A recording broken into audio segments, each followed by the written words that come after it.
This painting used to be in this church, and I think it got moved to the rectory because it's invaluable. And it's called Copake Ironworks. Before 1908, Copake Falls was called Copake Ironworks. And at the very bottom of the painting is this notation that you can see at the top. It says, Copake Ironworks, New York, to the Mary Aurelia Rest in memory of Aurelia Pomeroy Platt Cassard, 1908. So that speaks volumes about what happened here. But now we need to unravel the story. And to do that, we've got to ask, what is the heavenly rest, and why does it connect here with Copake Falls? What is that all about? And I'm going to back into this by telling you, I don't know if anybody knows this, but Andrew Carnegie passed right through this community in 1919. Unfortunately, at the time, he was deceased.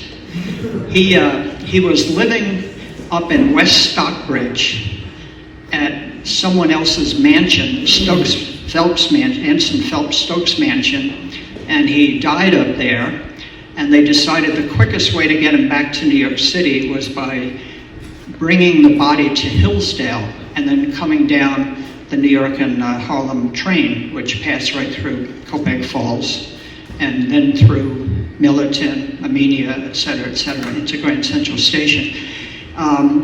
The great American historian David Nassau, who we had as a featured speaker at the Copake Ironworks, or at the Friends of Taconic State Park annual meeting a few years back, I think 4 years ago, was talking even a few years before that at the Roloff Jensen Library.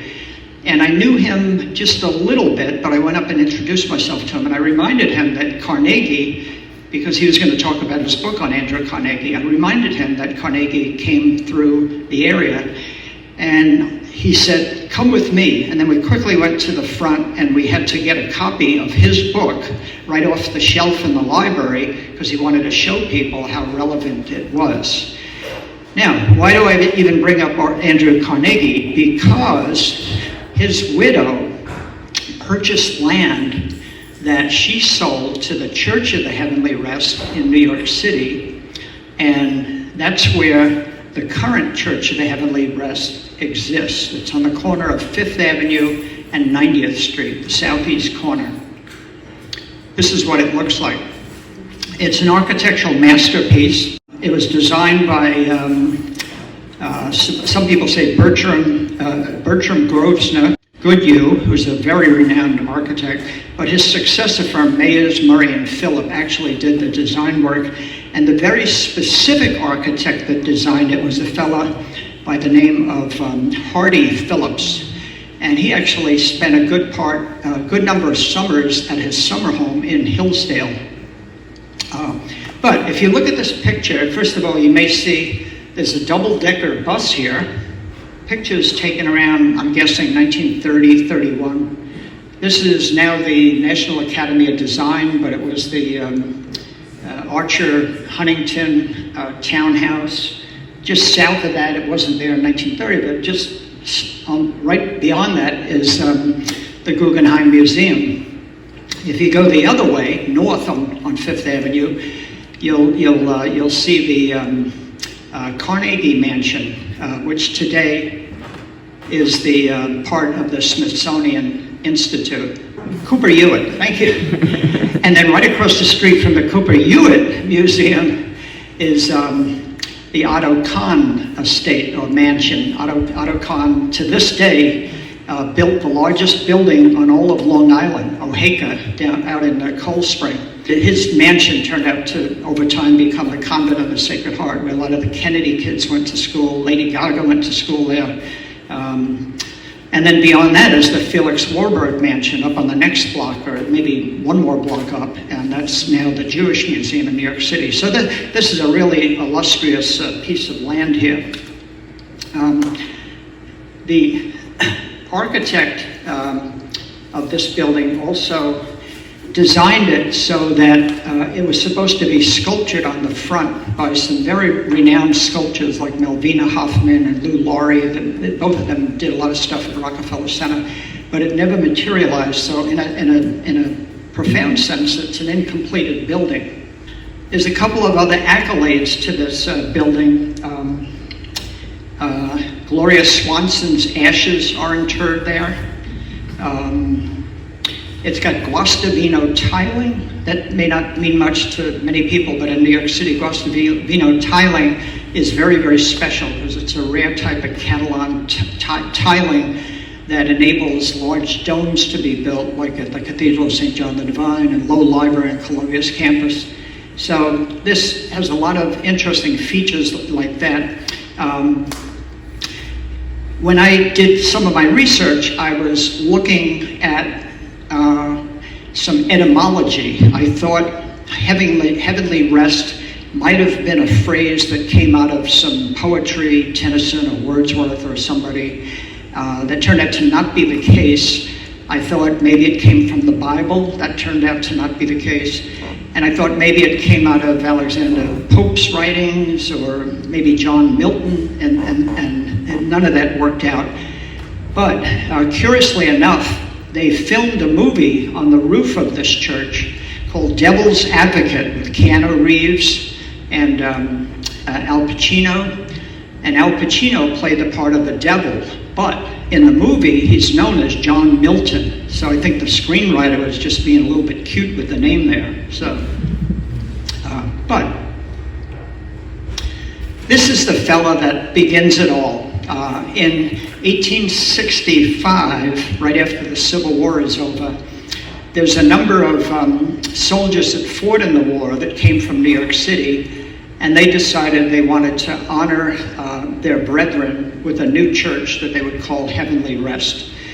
So back to etymology, I must have looked at about 6 different high-quality dictionaries, including the OED, the Oxford English Dictionary, and there's many meanings to the word rest. It goes back to early English, then on into Middle English.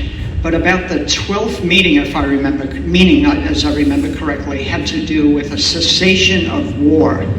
And I think that's where they got the name from. Heavenly rest means is hearkening to this notion of war's over.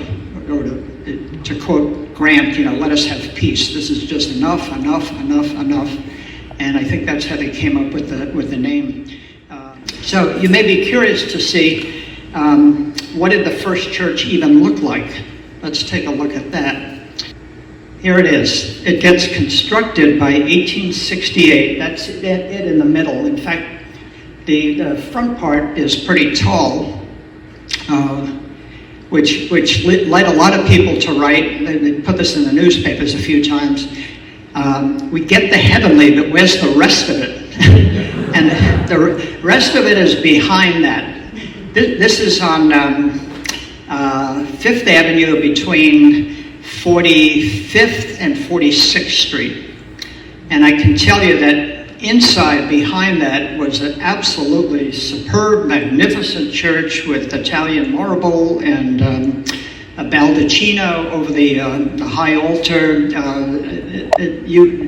We would be impressed if we went in there. It was not a common architectural church design. It was very uncommon, and that made it very interesting.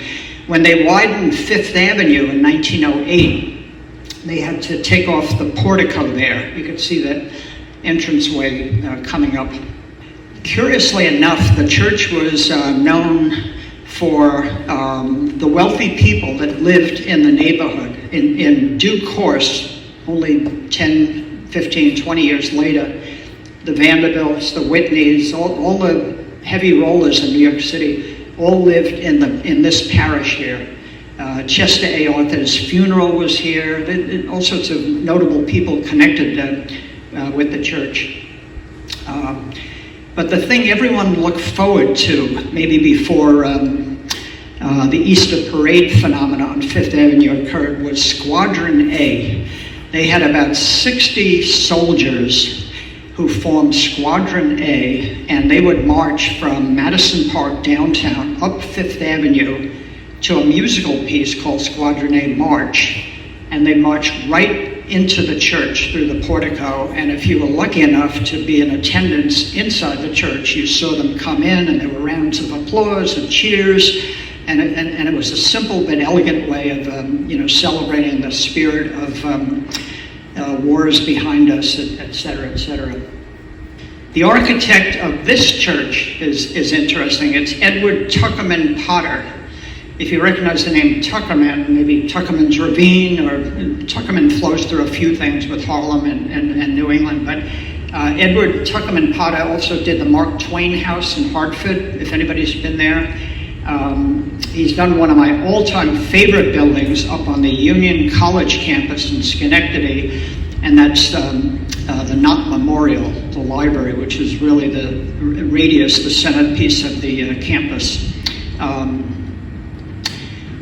Potter was an interesting guy. He was the son of Bishop Alonzo Potter, who figures in a lot of New York City history. And he was the brother of Bishop Henry Codman Potter, who famously built the Cathedral of St. John the Divine, or got it to be built. And he also famously married the Clark widow, Alfred Corning Clark. When he died, Mrs. Clark married Bishop Potter. So overnight he became a virtual billionaire in New York City. He studied under Richard Upjohn, and I know a few weeks ago Dale Peterson, right up here, gave a whole talk about Richard Upjohn, who famously designed Trinity Church in New York City, but much else in terms of Gothic architecture in the United States, not only churches, but other things. So that fellow, Robert Shaw Howland, is the rector that causes this to be built, and he's the first rector there. But he's then replaced in 1887 by D. Parker Morgan. And I think some people might have heard this name before. He's going to be one of the key people that takes the Heavenly Church up to Copake Falls. So he's a handsome-looking Welshman. He studied, born in Wales, studied at Oxford, came to the United States in 1881. They were just pleased as punch to have him as the prime rector at Church of the Heavenly Rest. Being of Welsh heritage, he certainly understood singing and choirs and all that, and he was probably the largest impetus on the church's singing program. They were renowned for their choir and a lot of singing. From that, and I just walked through the cemetery for about the 20th time here, you'll see names like Tudge, Callahan, various people who are here in Copake Falls because of the Church of the Heavenly Rest, and some of them, many of them, because of the choir and the connection there. So now, let's get into a little bit of detail, because we need to find out, why does the Church of the Heavenly Rest wind up here in Copake Falls? Here's a map around the ironworks. The ironworks are to the right, and the wording says as much. To the left there's plots on the map for two houses, G.H. Peasley and Mrs. Bliss. And those houses are not here anymore, but the house just above, the Chesbrough House, is where Ray Doherty resides as the general park manager of the Taconic region. So, G.H. Peasley was the son of a fellow out of Chatham who was involved in many industrial-related endeavors, most notably the formation of the paper mill in Ankrum. And his son, George Horace Peasley, was also involved with that. But for some reason I haven't ascertained yet, he wound up owning this house here, maybe even built the house here in Copake Falls. Next to him, of course, is Mrs. Bliss. So, Mrs. Bliss and G.H. Peasley. And this map is approximately 1872, but I might be off by 2, maybe even 3 years, because by 1888, things get a little more definitive. We still have Mrs. Bliss, And now there's a Mrs. Sayer who owns the Peasley House. So we'll talk about them. The Isaac Collins Chesbrough House is still there. And Isaac Collins Chesbrough, he was one of the great American civil engineers. In his days here at Copake Falls, he was the iron master of the Copake Iron Works. And he stayed on a little bit through what we call the Beckley period and into the Miles period. So I'm still researching him, but Isaac Collins Chesbrough will make for a fascinating presentation. But right now we're looking at the Bliss property and Mrs. Sayers' property. So here's what happens, and this is the key story as to why the Church of the Heavenly Rest has a connection here. In 1877, the Fresh Air Fund got started by another rector, Reverend Willard Parsons. He graduated from Union Theological Seminary. Reverend Morgan, D. Parker Morgan, that we just looked at, he had a farm on the Croton River. You probably never heard of the Croton River because they blocked it and they let it fill up and it became the Croton Reservoir. Well, he had a farm there and he was starting to get involved with the Fresh Air Fund, and his vision was that they would take young children from the city and under the auspices of the Church of the Heavenly Rest, they would come to his farm and they would get the country experience. Unfortunately, what started to happen is they started expanding the Croton Reservoir system, and his farm was basically obliterated. So, from the pulpit in that old church I showed you, the Church of the Heavenly Rest, he made an impassioned plea, asking people for anybody know of where can we have a new campsite. One parishioner comes forth. She turns out to be the champion in our story. Mrs. William J. Cassard. She volunteers the Bliss House at the Copake Iron Works. And she says it'll be subject to the approval of her sister. And I'll tell you about both of them a little bit later. The following week, at the Sunday service, and again, right from the pulpit, Rector Parker Morgan mentions that there's a property right next to the Bliss House called Mrs. Sayers' property. And he basically said, gee, wouldn't it be great that we could get Mrs. Sayers' house, and that would make for a perfect camp arrangement for two houses. The simple thought was to have the Bliss House for the boys and the Sayer House for the girls. Hope I got that right. A parishioner and warden of the church, Frederick H. Humphreys, steps forth and he offers to buy the Sayer house from Mrs. Sayer for $5,000 and present it to the church. And that will be the Helen Francis Rest House. Helen Francis was his sister. So that begs the question, who is Frederick H. Humphreys? Well, obviously he was a wealthy parishioner. His father founded Humphreys Homeopathic Medicine Company in New York City in 1853. He was a personal physician to a fellow named Theron T. Pond. And the story goes, and it's slightly questionable, but it probably has large elements of truth to it. Pond was on his deathbed in 1852, and he supposedly gave Humphreys the rights to his product, which was selling very well, and that was Pond's moisturizing cream. So Humphreys decided to add that into his product line, and here's a picture of him, and here's just some old advertisements which show that he sold a lot of so-called Humphrey remedies. There's the Pond's vanishing cream. Even I remember as a kid, you'd hear that phrase, vanishing cream. And then below that, another product that was actually their main product, and that was witch hazel.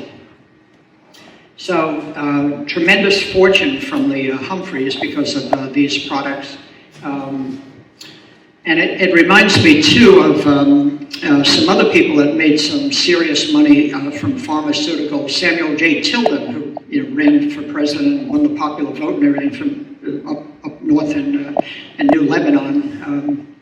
And his whole family was very much involved with pharmaceuticals. Another one, there's a not too distant relative from Isaac College Chesbrough, that great civil engineer who was the ironmaster of the Copake Ironworks, to the Chesbrough of Chesbrough Ponds. It's a little bit convoluted, but there's a lot of money in those days to be made with patent medicines, certain pharmaceuticals, things that were starting to make people's lives a lot easier.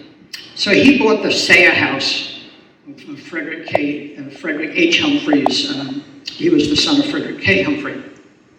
He lived at 41 Riverside Drive. This was his house. Here's an image of him. He and Mrs. Sayer got married in 1879. And here's where we start to connect with Copake Falls, but you're going to have to bear with me in a little bit of detail. He marries Mary Alice Pomeroy at a fashionable ceremony at St. Thomas Episcopal Church on 5th Avenue. She's the only son of William L. Pomeroy. That's the oldest child of Lemuel Pomeroy. Lemuel Pomeroy was the fellow who ran the ironworks up until he died in 1853. And William L. Pomeroy, who was her father, was head of a firm in New York City, Pomeroy and Plummer. They spent their honeymoon in Cuba. This is back in 1879. And then, as a 29-year-old doctor, he received his medical degree at Bellevue Hospital College. And they first resided in this house, which is still there. So, again, that's Mary Alice Pomeroy Sayer. I couldn't get a picture of her, but I did get a picture of her daughter because she was an actress for a short while. And then she turned 21 and she inherited, apparently she was wealthy already, but she inherited another $100,000. And then she gave up acting for a short while. And she lived famously with her mother in this magnificent building in Harlem. That building's still there, called Graham Court. In its day, it was likened to the Dakota and some of the other the Gramercy, some of the great Manhattan apartment buildings. Her husband was connected with this fellow, Louis A. Sayer. He was a leading osteopathic surgeon in the 19th century. He specialized in injuries and defects in bones and joints. And he was noted even for improving sanitary conditions in New York, very prominent in the city. He is a founder of Bellevue Hospital Medical College and the American Medical Association, which he was president of in 1880. And the photograph here shows him demonstrating a new treatment for diseases and deformities of the spine by suspension. So here's a first look at some of the camp pictures. And I've got to thank Howard Blue for making some of these images available. Here's the boys' rest house. You might not be able to see from there, but there's someone up on the porch. I do know that the veranda was added a few years after it got transferred to the Church of the Heavenly Rest. I also know that these red oak trees are still there. If you ever walk to the site right down the street here, you'll see these magnificent large red oaks. There's at least 4 of them. Here's another picture. I suspect this might not have been from the rest period. This looks more like 30s, 40s, or 50s. Maybe this had to do later on with the Greenwich camp. The Greenwich camp was here from, you don't think so, Howard? No, because I went to the church to get the photos. So I think it's probably connected. I'm going to parry with you. I think the way people are dressed is a little bit later, but boy, I could be wrong. And the building, although it's got that batten board siding, that suggests an earlier period. So you may be right there. Here's the girls in front of the Helen Francis Girls Rest House. Incidentally, there were about 80 people at the camp when the Church of the Heavenly Rest ran it from like 1894 to whenever. Not sure when it really ended. Another image, I'm pretty sure this is the boys' rest house, but here too, the clothing looks a little bit later. This might have been 20s or 30s, just not sure. Here's another wonderful image with a bunch of people, but you could see the elegance of this. This would be appropriate for Mrs. Bliss, someone of her stature, to be living in a house like that with a wonderful veranda on the front and a little one on the side.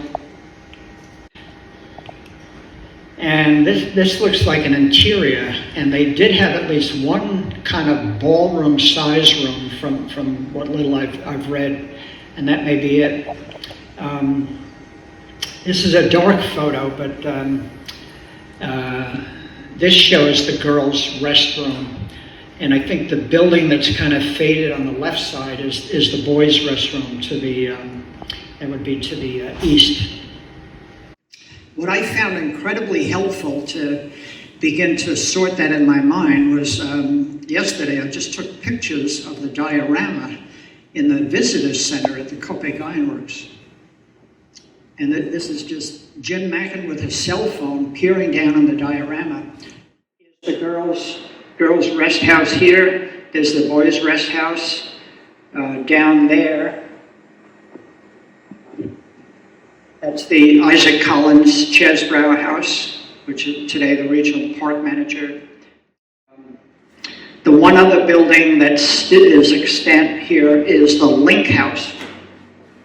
That's the one on the far left. That's the White House that's up on a field there across from, the camp buildings. Here's the same thing, just from a different angle. So I found this useful to kind of put the houses in a little bit of a more rigorous framework. We're back to our painting. And this is going to be some of the key for, again, making the strong connection from the Church of the Heavenly Rest to to Copake Falls, the Copake Ironworks, as it was called before 1908. And notice this painting is dated, or at least the inscription below it, is dated 1908. I apologize for all of this detail. The patriarch of the whole Pomeroy thing, Pomeroys go back to France in the 9th century, but that's Lemuel Pomeroy II. He's the fellow that establishes the ironworks here in 1845. On the left side of his picture is one of his sons, one of his children, Lemuel Pomeroy III. He dies at the ironworks in 1853.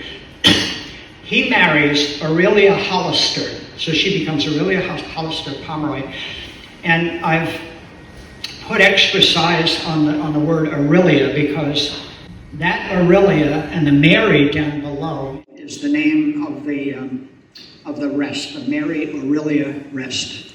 So Lemuel and Aurelia have 4 children here, and one of them, Mary Eliza Pomeroy, marries John Ruthven Platt. That's a whole fascinating, complicated, incredibly interesting story. But they have 3 children, and you'll see the second one dies in infancy, but the first and the second are the ones that really enabled the buildings to be part of the Church of the Heavenly Rest up here. Aurelia Pomeroy Platt is one of those 2 daughters, and she died in 1908. When she dies, she gets buried in Greenwood Cemetery in Brooklyn. Incidentally, her mother's buried there also, and her father. But she's in a separate grave with the Cassad family. She's put into this wonderful tomb. They make much of it at Greenwood Cemetery. Greenwood Cemetery is a top 10 cemetery in the United States for a whole variety of reasons. But the family's wealthy enough to commission this stone, which is a copy of the original in the Protestant cemetery in Rome, which was done by Warren Wetmore Story. He's a very noted sculptor, the son of Joseph Story, the great jurist from Harvard, and I think he was on the Supreme Court actually. And Greenwood Cemetery makes much of this angel of grief. It's a wonderful work of sculpture. But she's really the champion of this whole story. She's the one that makes it happen. She's the one that responds to Parker Morgan's request from the pulpit in 1894 to find a camp place. She's the one that steps up to that and kind of makes it happen. Really a Hollister.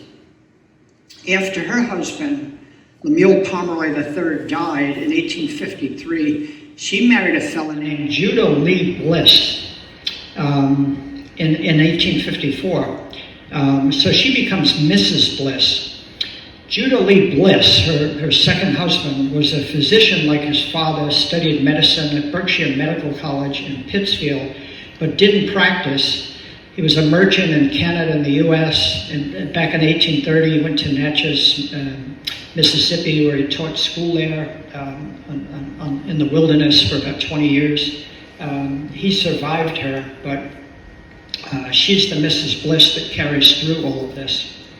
And of course, we've got a plaque on the property by the William C. Pomeroy Foundation. They've funded a number of plaques in our neighborhood. And this one refers to the Pomeroy homes. The 3 homes built in the area by Lemuel Pomeroy around 1850 or so. And the 3 homes are the one from Mrs. Bliss, who's a Pomeroy, Mrs. Sayer, who's a Pomeroy, and Isaac Collins Chesbrough, who married Harriet Pomeroy. So the Pomeroy name, for all the right reasons, is very ubiquitous here. So, well, what happened to Dr. Rector Parker Morgan? In 1906, Parker Morgan sells his farm. It's funny, he had a farm on Croton Lake, or Croton River, before it became part of the reservoir system. And then when he came up here, and he spent more time up here than he did at the Church of the Heavenly Rest in the city, when it was still down by 45th Street, he loved farming. So he was really happy up here. He had a couple of good friends up here. One of them was William Travers Jerome. I don't know if anybody recognizes that name. Travers Jerome had a country place, and we're back in the 1890s and 1900s. William Travers Jerome had a farm in Lakeville on Lime Rock Road.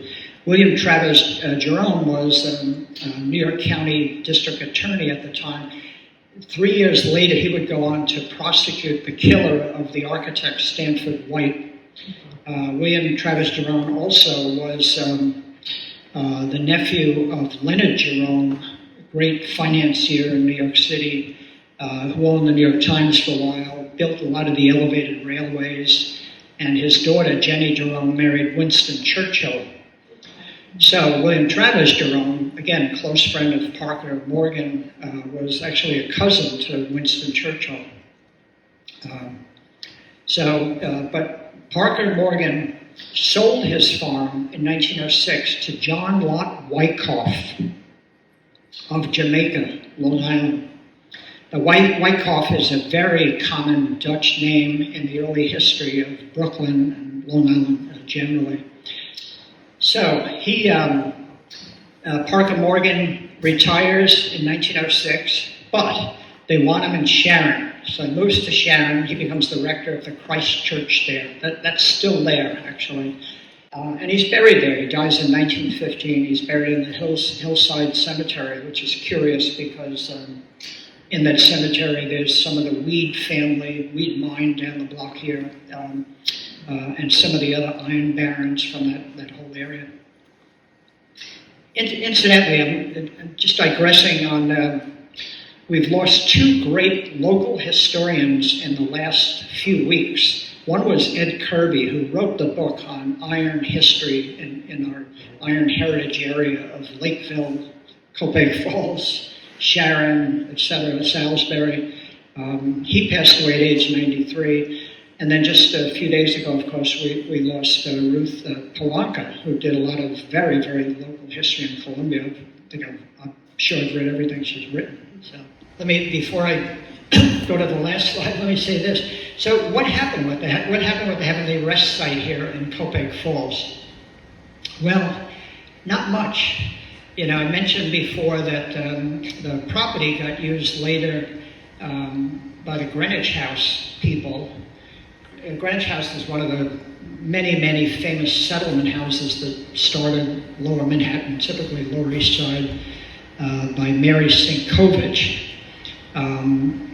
That's worthy of research and whatnot. But they're here from 1953 to 1991. So many people, I'm sure, will connect with that. But that doesn't, in and of itself, seem to have anything to do with the Heavenly Rest stuff. I will tell you, though, that in the Hillsdale Harbinger of May 22nd, 1936, there was an advertisement placed in the paper, and it said that on Thursday, May 28th, at 9:30 a.m., they're going to auction off everything in the two houses, two of the rest houses. And it goes on to list everything that's in there, from twin beds to furnaces, there's a radio, it's a long list of stuff and whatnot. And the notice is signed by Albert E. Mocha. Albert E. Mocha was a member of the Taconic State Park Commission at the time. I don't know if he lived in one of the houses or whether he was just exercising his authority as a Taconic Park Commissioner. Maybe the commission itself made a decision that they wanted the houses to be torn down and turned into more usable park property. You know, the park got started in 1926, 27. But anyhow, that seems to portend the very end of the two rest houses. So the rest, the heavenly rest, as they say, is history. Thank you so much for all of your attention and your interest in our local history and for your support of the Roloff Jensen Historical Society. Any questions or anybody have any recollections? Yep, John? Could you make a couple more connections to St. John in the Wilderness? It's a good question. I'm still struggling with that. Connections with St. John, Church of St. John in the Wilderness. I don't even know if Rector Parker Morgan lived here in the rectory. I presumed he used this church here, but he did have a separate farm. The Wyckoff farm, a little bit, used to be down the road here. And the Church of St. John in the Wilderness was always in good standing with the New York Archdiocese. But other than that, I went rector by rector to see if the names were connecting, that either they came out of Church of Heavenly Rest or vice versa. But you have a thought there? Yeah. What's our father's Bliss? Yeah. There was a rector here named Bliss. Oh, that's interesting. I will pursue that. Yeah, I mean, that would be an interesting connection. The doctor, Judah Lee Bliss, died in 1878, but that's not to say that a descendant or there's some strong family connection here. Yes? Who were the children that came and stayed in the houses? They can seem to say it wasn't primarily children who stayed in the houses. Yeah, who were the children that came and stayed in the houses? And again, they had a capacity of about 80.